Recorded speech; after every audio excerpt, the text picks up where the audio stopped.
اب چلیے حدیث کسے کہتے ہیں؟ دو موٹے الفاظ یاد کر لیجئے۔ حدیث دو طرح کی چیزوں پر مشتمل ہے۔ ایک اخبار کہلاتے ہیں، خبر کی جمع اخبار۔ ایک آثار کہلاتے ہیں، اثر کی جمع آثار۔ خبر کسے کہتے ہیں؟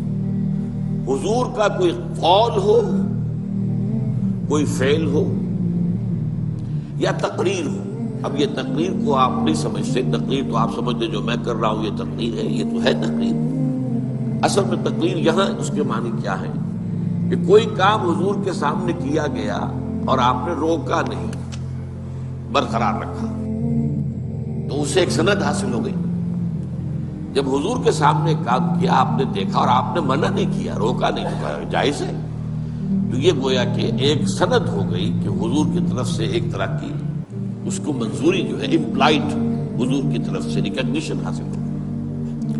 تو حضور کے اقوال، حضور کے افعال، حضور کی تقریر، یہ کہلاتے اخبار، خبر کی جمع اخبار۔ اور آثار ہیں کسی صحابی کا قول یا صحابی کا عمل یا صحابی کی تقریر، اس لیے کہ یہی گمان غالب ہے کہ صحابی جو بات کہہ رہا ہے وہ اپنی طرف سے نہیں کہہ سکتا، صحابی جو عمل کر رہا ہے وہ اپنی وجہ سے نہیں کر رہا۔ صحابی کا قول بھی، صحابی کا عمل بھی اور صحابی کی تقریر بھی، جیسے رسول کا قول، رسول کا عمل، رسول کی تقریر، یہ اخبار ہے۔ صحابی کا قول، صحابی کا عمل، صحابی کی تقریر، یہ آثار ہے۔ اور ان دونوں کو جمع کر کے حدیث کہتے ہیں۔ حدیث کے اندر اخبار بھی ہے اور آثار بھی ہے۔ اب آئیے حدیث جو رسول کی ہے اس میں یہ جان لیجئے کہ اس کے دو حصے ہوتے ہیں۔ ایک متن، حضور نے کیا فرمایا، ایک ہے سند، حضور سے کس نے سنا، اس سے کس نے سنا، اس سے کس نے سنا، اس سے کس نے سنا، یہ روایت کہلاتی ہے۔ اور یہ لنکس، یہ کڑیاں جو ہیں یہ راوی کہلاتی ہیں۔ اب اگر حضرت امام بخاری کوئی حدیث اپنی کتاب میں لا رہے ہیں تو اپنی شخصیت سے لے کر حضور تک کے درمیان کے تمام لنکس دینے پڑیں گے، تب وہ بات جو ہے وہ حدیث ایک مستند درجے کی حدیث سمجھی جائے گی۔ یہ ہے روایت، کڑیاں۔ حضور سے صحابی نے، صحابی سے تابعی نے، تابعی سے تبع تابعی نے، بعض اوقات صحابی صحابی سے روایت کرتے ہیں۔ کسی ایک موقع پر ایک صحابی موجود تھے، دوسرے نہیں تھے، تو انہوں نے وہ بات سنی ہے، اب انہوں نے دوسروں کو بتائی تو وہ ان صحابی کے حوالے سے بات کریں۔ لیکن یہ کڑیاں جو ہیں یہ ہونی چاہیے حضور کی شخصیت مبارکہ سے لے کر محدث تک۔ پھر محدث سے ہمارے ہاں علماء کے اندر سند چلتی ہے۔ جو لوگ بھی دینی علوم سے فارغ التحصیل ہوتے ہیں ان کی بھی سند ہے، بخاری سے لے کر بھی نیچے تک بات آئے گی کہ جو محدث آج بیٹھا ہوا حدیث بیان کر رہا ہے، اگر وہ واقعی محدث ہے تو امام بخاری سے اپنے تک بھی اس کے پاس سلسلہ ہونا چاہیے۔ آپ اندازہ کیجئے کہ اس حدیث کے لیے کتنی محنتیں کی گئی ہیں اور کس قدر کوششیں ہوئی ہیں۔ اور یہ سند کی چھان بین کے لیے میں نے آپ سے عرض کیا تھا، تاریخ انسانی میں سند میں دیکھنا یہ پڑتا ہے کہ فلاں شخص جو بیچ میں آ گیا ہے اس کے بارے میں کوئی ایسی رپورٹ تو نہیں ہے کہ وہ جھوٹا تھا، کوئی ایسی بات تو نہیں ہے کہ اسے کچھ یادداشت اس کی کمزور ہو گئی تھی، کوئی سوء حفظ کا کوئی عارضہ تھا کہ بات یاد نہ رہتی۔ تو چھان بین تمام راویوں کی، اس کا نام ہے اسماء الرجال، لوگوں کے نام، راویوں کے تمام نام اور ان کی سیرت و کردار کے بارے میں سند۔ جیسا کہ میں نے عرض کیا، تاریخ انسانی میں یہ معاملہ کبھی ہوا ہی نہیں۔ واحد ایک شخصیت ہے محمد الرسول اللہ صلی اللہ علیہ وسلم کی کہ آپ کے احادیث کو پرکھنے کے لیے تمام راویوں کے حالات معلوم۔ تو حدیث جمع ہے متن اور سند، اور سند کا میں آپ کو بتا چکا ہوں کہ وہ حضور سے لے کر محدثین تک بات آتی ہے۔ اب سند کے اعتبار سے حدیث کی بہت سی قسمیں ہیں۔ مثلاً یہ کہ مسند اور متصل وہ حدیث کہلائے گی جس کی ساری کڑیاں جو ہیں حضور سے لے کر محدث تک یہ انٹیکٹ ہے، متصل ہے، کہیں کوئی وقفہ نہیں آتا بیچ میں۔ مرفوع وہ حدیث کہلاتی ہے جو حضور کے سے روایت کی جا رہی ہو بات، اس کے مقابلے میں مرسل ایک تابعی کوئی بات کر رہے ہیں اور حضور سے وہ روایت کر رہے ہیں اور یہ نہیں بتا رہے کہ حضور کے اور ان کے درمیان کس صحابی نے انہیں بتایا ہے، اسے مرسل کہیں گے۔ اب یہ درجات ہیں، مرسل کا درجہ وہ نہیں ہوگا جو مرفوع کا ہے۔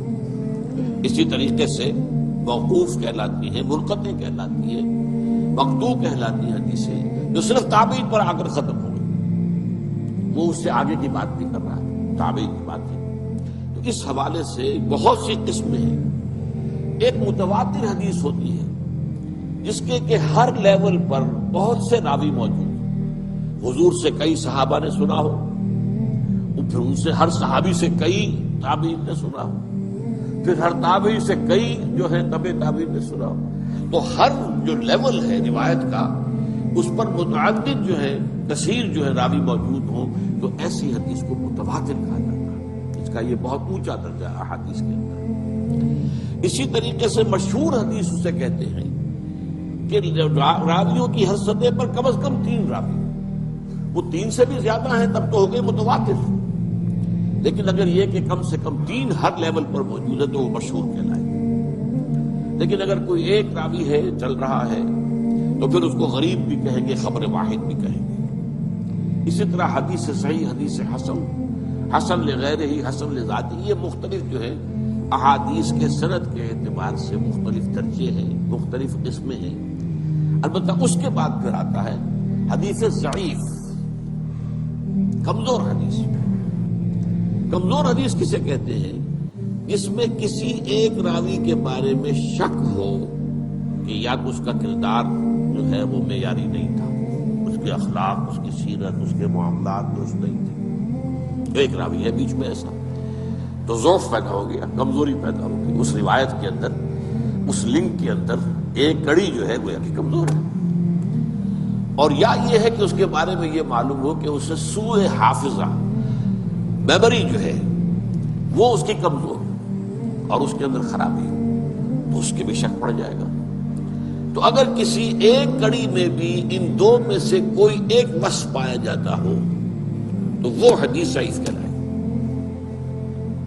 اس سے پھر سب سے نیچے درجہ جو آتا ہے وہ آتا ہے موضوع کا، جس کے بارے میں محدثین نے تحقیق کر کے، چھان بین کر کے یہ فیصلہ کر دیا کہ یہ تو گھڑی ہوئی حدیث ہے، جھوٹی حدیث، اس کی حضور کی طرف نسبت صحیح نہیں ہے۔ یہ پھر اپنی جگہ پر ان موضوعات کو بھی جمع کر لیا گیا ہے، جتنی حدیثیں وضع کی گئی ہیں کتاب الموضوعات، تو موضوع حدیثوں کو بھی جمع کر لیا گیا، یعنی اس درجے معاملہ کیا گیا ہے نبی اکرم صلی اللہ علیہ وسلم کے اقوال اور افعال اور تقریر کے ذمہ میں۔ البتہ اس میں ایک بات میں عرض کروں گا کہ عام طور پر کسی حدیث کے ساتھ لکھ دیا جائے ضعیف، تو آج ہمارا خیال یہ ہوتا ہے کہ اس کو چھوڑو، نہیں، یہ نہیں۔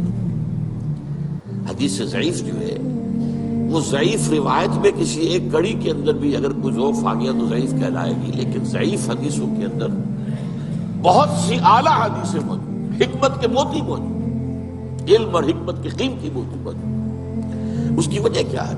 دیکھیے، ایک ہے سچ کا سچ ہونا، ایک ہے سچ کا سچ ثابت ہو جانا۔ کتنے سچ ہوتے ہیں جو اپنی جگہ سچ ہے، ان کو ثابت آپ نہیں کر سکتے۔ آپ نے وکلا سے سنا ہوگا کہ خالص سچ پر کوئی ایک مقدمہ بھی نہیں جیتا جا سکتا، کچھ نہ کچھ جھوٹ اس میں شامل کرتا رہتا۔ تو سچ کا ثبوت جو ہے وہ آسان کام نہیں ہے۔ اس کا یہ مطلب نہیں جو سچ ثابت نہ ہو سکے وہ جھوٹ ہے، یہ نہیں ہے۔ سچ ثابت نہیں ہو سکا، یہ اپنی جگہ بات ہوئی، لیکن پھر کیا اس کو ہم کہیں گے جھوٹ ہے؟ یہ نہیں۔ تو حدیث موضوع جو ہے وہ حدیث ضعیف جو ہے وہ کمزور تو ہے، موضوع نہیں ہے، وہ متروک نہیں ہوگی، وہ چھوڑی نہیں جائے گی۔ ہاں، اس سے کوئی حکم شرعی نہیں نکلے گا، شریعت کا حکم کسی شے کی حلت، حرمت، فرضیت وغیرہ، یہ حدیث ضعیف سے نہیں ہوگا۔ شریعت کے احکام جو ہے وہ اس سے بالا تر جو میں نے آپ کے سامنے طبقات رکھے حدیث کے، پھر انہی سے جو ہے شریعت کے احکام کا استنباط ہوگا۔ ضعیف حدیث سے شریعت کا کوئی حکم ثابت نہیں ہوتا، لیکن جیسا کہ میں نے عرض کیا، حکمت کے موتی بڑے بڑے علم کے، حکمت کے، وہ آپ کو ضعیف حدیثوں میں ملیں گے۔ اور یہ تقریباً اجماع ہے امت کا کہ ضعیف احادیث جو ہیں وہ فضائل کے ضمن میں قابل قبول ہے، جس میں کسی عمل کی فضیلت بیان ہو رہی ہے، اس کے ضمن میں جو ضعیف احادیث ہے وہ قابل قبول ہے، ان کو اختیار کیا جا سکتا ہے۔ ہمارے بہت سے بڑے بڑے مصنفین ائمہ نے ضعیف احادیث کو اپنی کتابوں میں شامل کیا ہے، وہ ثابت تو نہیں ہو سکی اور سند کے اعتبار سے ثابت نہیں ہو سکی، کہیں ایک جگہ بھی کوئی اگر رکھنا پڑ گیا تو اس کا مطلب ہے کہ وہ ضعیف ہو گئی، لیکن پھر میں دوہرا رہا ہوں اس کا یہ مطلب نہیں کہ وہ جھوٹی ہے یا گھڑی ہوئی ہے۔ اس کے لیے لفظ موضوع کا، حدیث موضوع وہ گھڑی ہوئی، جس کو کہ محدثین نے سوچ سمجھ کر جو ہے وہ موضوع قرار دیا۔